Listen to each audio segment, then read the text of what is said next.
In my last video, I explained why you should build a rain garden. You'll be helping the environment and saving water. This video is all about the how. I'm going to show you exactly how to build that rain garden. The first thing you need to do is to pick a location. Have a look around your house and figure out where the water comes from. It could be from a hill or a sloped driveway, but for most people the greatest amount of water comes from their downspouts. Follow the path of the water. A great place for a rain garden is right along this natural flow of water. If you don't know your landscape very well, you could wait for a heavy rain and go outside and watch the water move around your property. You may also have a swale on your property. That's a ditch for collecting water, and these usually lead away from the property. Many of these end up going out to the street. You can incorporate the swale as part of your rain garden, or you might use it for the overflow. Selecting a low spot on the property is always a good idea because that's where water collects anyways, and it means less digging. It is easier to build a rain garden on flat ground, but it can be built on a slope, provided that the ground slopes away from the house. You don't want to direct any of this water back to the house. The rain garden can even be on top of an existing pathway, but then you'll have to build a bridge to cross it, and that can become a really nice architectural feature of the garden. For practical reasons, many rain gardens are located close to one or two downspouts. It is important to keep all parts of the rain garden at least 10 feet or 3 meters away from the house. It should be even further away from any septic systems, and many sources suggest a distance of 18 feet. The next thing to decide is the size of the rain garden. Ideally, it's large enough so that when it rains and you get 1 inch of rain over a 12-hour period, that your rain garden is large enough to collect all of that water. Now, to figure that out, you need to know where this rain is coming from, and for most of you, it will be the roof of the house. So we have to calculate the area of the roof that's going to supply this water. Now, the roof that we're talking about here is usually a rectangular area, so that makes the calculations easy. You can get the length of one side of this area by measuring the length of the house plus the overhang. For the second side, you can estimate it, or you can count roof tiles. In North America, the exposed area of a standard shingle is 5 inches. The number of rows multiplied by 5 will give you the distance in inches. Divide that by 12 to get feet. The area collecting rain is calculated by multiplying the length and width together. The size of the rain garden should be 1/10 of this number. Let's look at an example. Let's say the roof area for one downspout is 600 square feet. Then the area of the rain garden should be 60 square feet. Now, these numbers are not that exact. For example, the garden may be an oval shape, and in that case, just ignore the corners and assume that it's a square. These numbers are also based on a 1-inch rain event. You may never get that where you live, or you may get larger events. You can also make the rain garden larger or smaller than the calculated size. That might help you fit it in the space that you have. In any case, we will add an outlet to ensure that any excess water is directed where you want it, and we'll talk about that in a few minutes. Even a small rain garden is better than no rain garden. So if you can't make it the size you need, make it smaller, but fit one into your garden. Now, what about the depth of the garden? We want to aim for a finished depth in the center of the garden of 1 foot. Now, you're going to slope the sides of the garden so it will be more shallow near the edge and deeper in the center. If you tend to get heavy rain events, like more than 1 inch, or if you're making it smaller than the calculated size, you can make it deeper, and that will allow it to hold more water. What about the shape of the rain garden? Well, the most convenient shape is an oval. It just works well and is the least amount of work. But that doesn't look very exciting in a garden. What about a teardrop shape? Bigger at one end, smaller at the other. Or maybe for your space, what you really need is a long, skinny one. And maybe it meanders around and even goes around the side of the house. If you like that formal look, make it a square. The shape of the rain garden doesn't matter. Pick a shape that you like and one that fits into the space and landscape that you have. Shape is all about aesthetics, not functionality.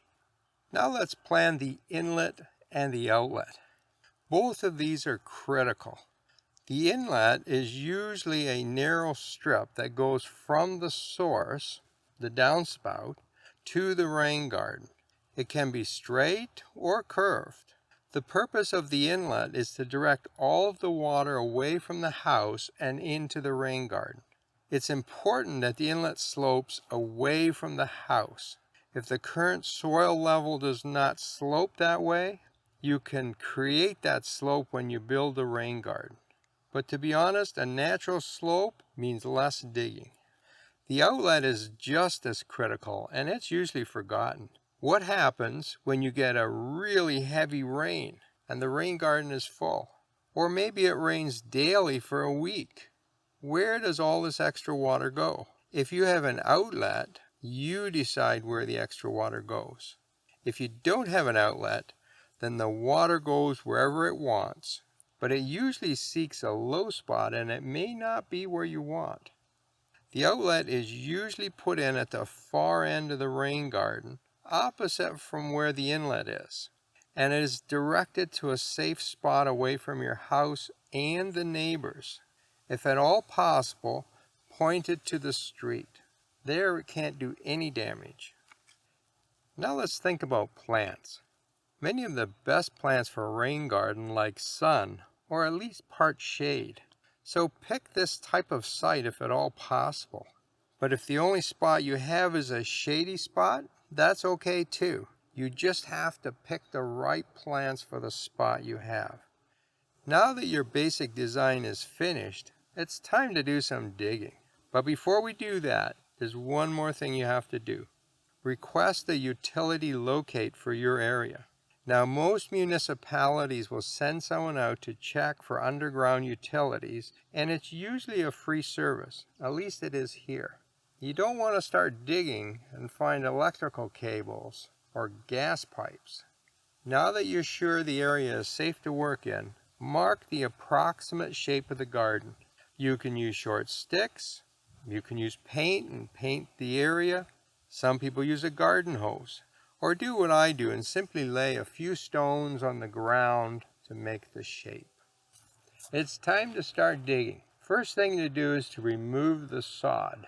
Now you're going to have to dig out a fair amount of soil. What are you going to do with that soil? Is there any other place on the property you can use that? Maybe you have a low spot you want to raise up. Maybe you're building some raised beds and you can use it in there. If you can't use that soil, you're going to have to get rid of it. If you post that on social media sites, someone will probably come and get that soil from you. If you are building the garden on a slope, you will need some or all of the excess soil at the low end so that you can build up that area. You need to end up with the rain garden where all of the edges are level. Otherwise, it just won't hold water. Water will always run out at the lowest point. As you dig, slope the sides towards the center. A gradual slope will make it a lot easier for planting later on, and it helps keep the mulch in place. An easy way to do this is to start digging in the middle of the pond. Dig down 6 inches, and then start moving out from there. And then go back and dig the center deeper and move out from there. That way you'll ensure a good slope. Once the center is 1 foot deep, it's time to check for drainage and soil quality. The goal here is to create a garden that dries up in about 48 hours, but it can certainly hold water longer than that. To figure out how well your soil drains, you can do something called a soil perk test, and I have a video to show you how to do that. Using the results from the perk test, you can calculate how quickly your garden will drain. If it drains in 48 hours or less, you don't have to do anything special to the soil in the bottom of the garden. If it doesn't drain in 48 hours, consider digging it a little deeper and replacing the extra soil with soil that has been amended with sand. That will help with drainage. But to be honest, you can just let the water sit longer than 48 hours and skip the extra work. When mosquitoes lay eggs, it takes about a week for them to go through their cycle and hatch out. So you don't want the water sitting there for 7 days or longer.